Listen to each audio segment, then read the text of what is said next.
Class is now in session. I'm Professor Hockey, and today we'll be discussing Game 59 of the regular season between the San Jose Sharks and the Dallas Stars, in which the Sharks have lost 3-2 in the shootout. And the Sharks were always going to have their work cut out for them into this game. This is actually the first matchup between these two teams this season. The Dallas Stars find themselves right at the top of the Central Division. The Sharks, of course, find themselves right at the bottom of the Pacific Division. And so this was not going to be an easy matchup here for San Jose, and it was perhaps expected that they'd get kind of run over. And if you just look at the shot counter, you could see that that was somewhat the case here tonight, as the Stars did heavily outshoot San Jose. But looking at the actual score of tonight's game, it is a post-regulation victory for the Dallas Stars, meaning this game was quite close for a good majority of it. In fact, the Sharks held the lead twice, and it was the Dallas Stars who had to tie it up a couple of times to force this one into overtime and then as such the shootout. Now, how is it that this game remained so close? It was actually because of the goaltending performance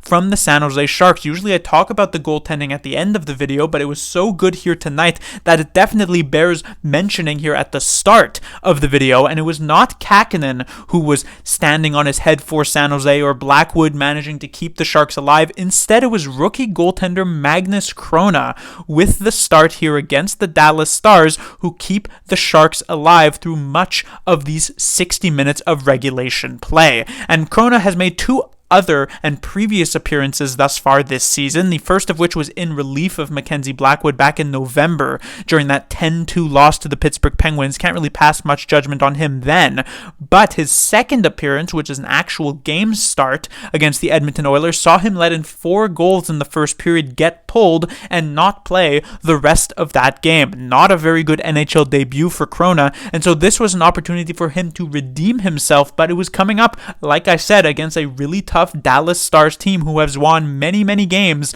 thus far this season. And Chrona was up to the task immediately. In the first period, you could already tell he was quite locked in, making tons of great save and keeping alive the precarious 1-goal lead that the Sharks made for themselves in that first off of a William Eklund goal. And so it was 1-0 Sharks by the end of the first period.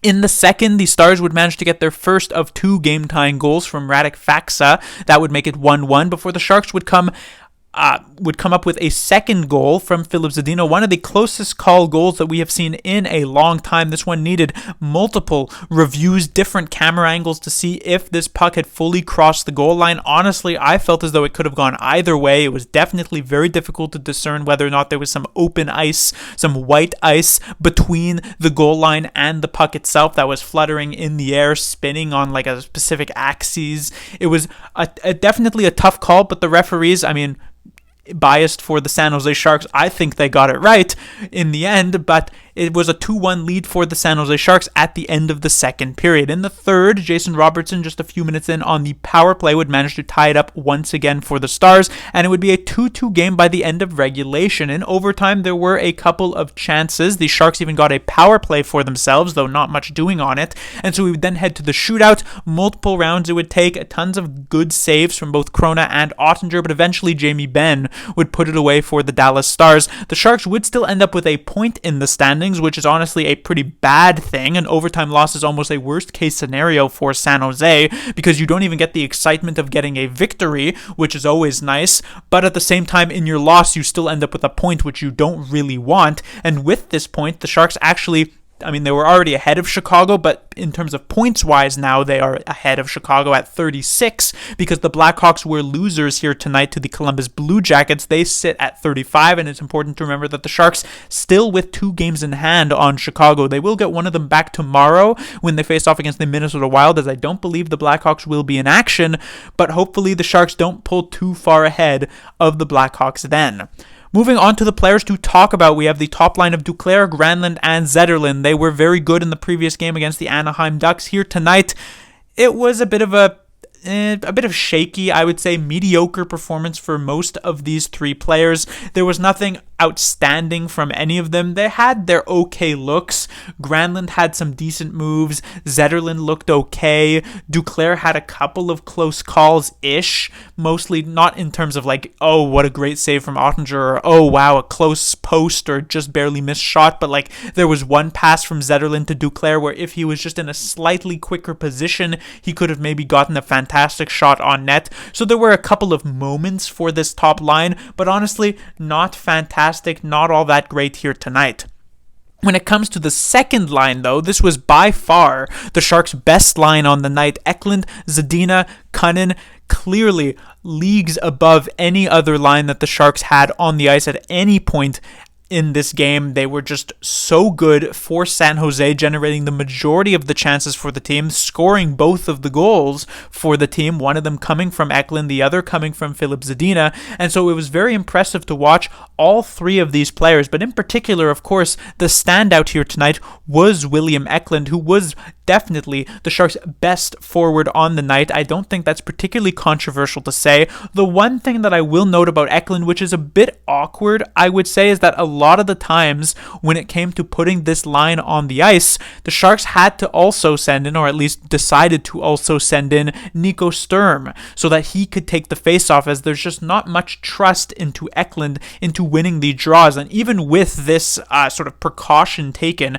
and Nico Sturm getting so many of these shifts where he comes on the ice, takes the faceoff, and then immediately heads out within the next few seconds, the Sharks still were dominated in the faceoff circle on the night, losing 2 of every 3 faceoffs, so not very good. It came to the point where you were just expecting the Stars to win those draws, but that was a kind of an adaptation that David Quinn has taken, not just this game, but over the last few games, to have Sturm on the ice for these situations to take the draw instead of Eklund, especially when he's on his offside.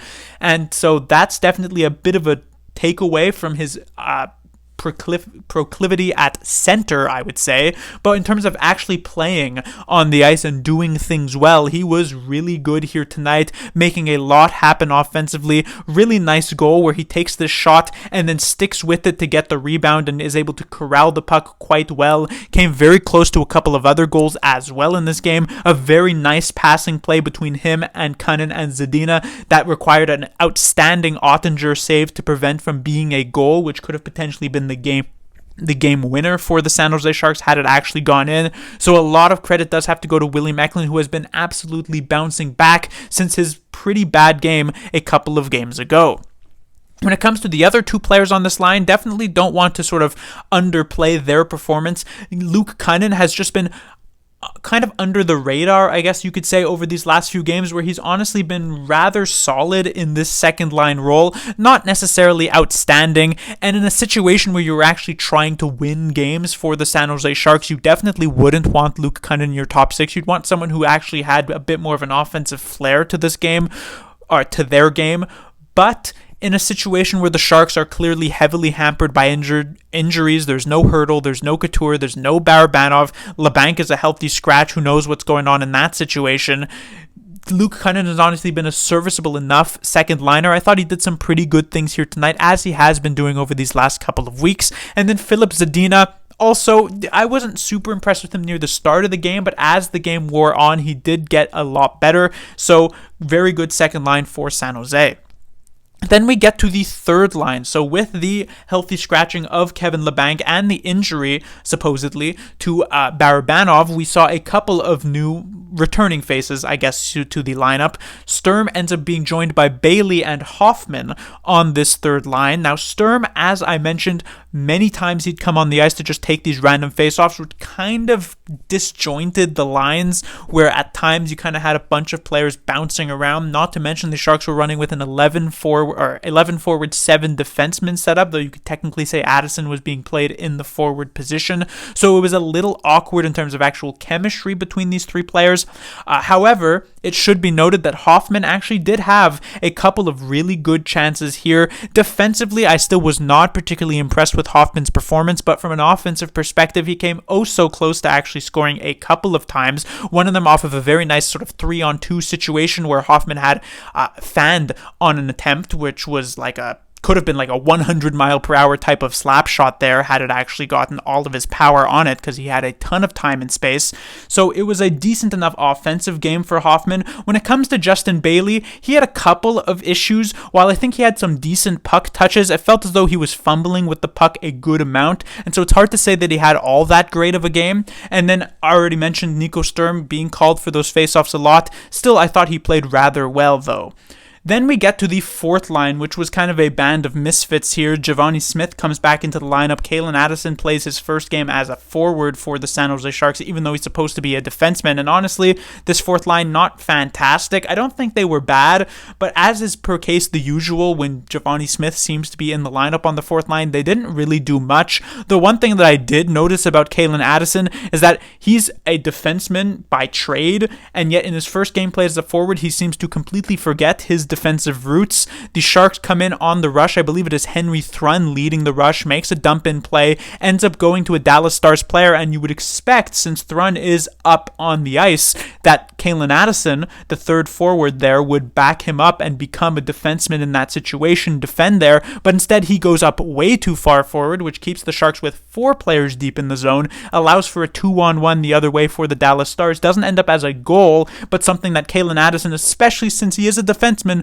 should be able to read significantly better than he did. So I was not super impressed with Addison, though I would say that was his one major mistake of the game, and otherwise it was pretty mediocre, not much doing. But the fourth line, I guess you could say, was okay enough. Then we get to defensively, which we also had a couple of changes. Emberson out of the lineup. Sounds like it's going to be at least a couple of weeks before he returns. Fortunately for San Jose, Marc-Edouard Vlasic back to being healthy, so he jumps right in.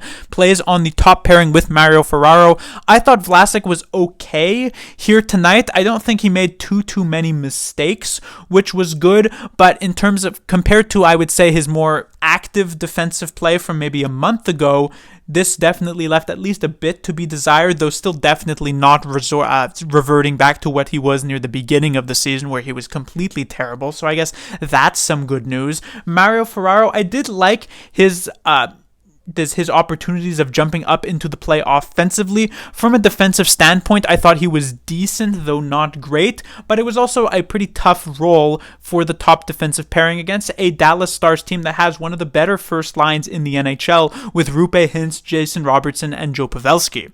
Then when it gets to the second defensive pairing, we've been waiting for this redemption game from both Henry Thrun and Jan Rutta, and I think we actually did get that here tonight. They were significantly better than they have been. Henry Thrun in particular, a lot of those aggressive plays that he had been going for and getting punished for in the last couple of games worked out here tonight. Some really bold sort of cross-ice passes jumping up into the play that were actually landing. So that's what you like to see. You like to see him going for these aggressive offensive moves and actually managing to pay off from them. Obviously, there's like no goals that come from it necessarily, but it's still good to see that Thrun keeps that in his game. And then when it comes to the third defensive pairing of Okhotyuk and Burrows, I actually thought they did rather well here tonight. Maybe not quite at the level of Thrun and Rutta, but Okhotyuk I actually thought had a really solid game. There was that one mistake where the puck slips off of his stick, goes straight to Mason Marchment alone in front, and Okhotyuk is forced to take a penalty to prevent a fantastic chance on net. But besides that, I thought Okhotyuk played a very steady game, and the same thing would go for Kyle Burroughs. But that will do it for this review. Of course, we've already talked about the goaltender. Magnus Chrona was outstanding here tonight. And it does definitely open up that possibility of maybe a trade being slightly more interesting for Mike Grier if it already wasn't.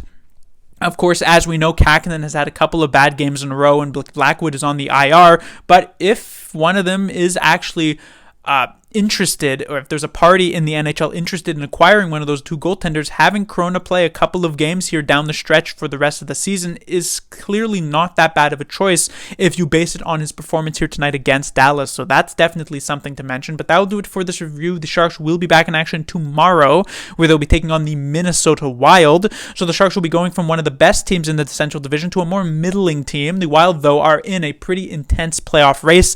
They'll be trying their best to try and keep themselves alive, and especially since they'll be viewing this one as a pretty clean and easy 2 points, we'll see if the Sharks can manage to rise to the occasion there. Class dismissed.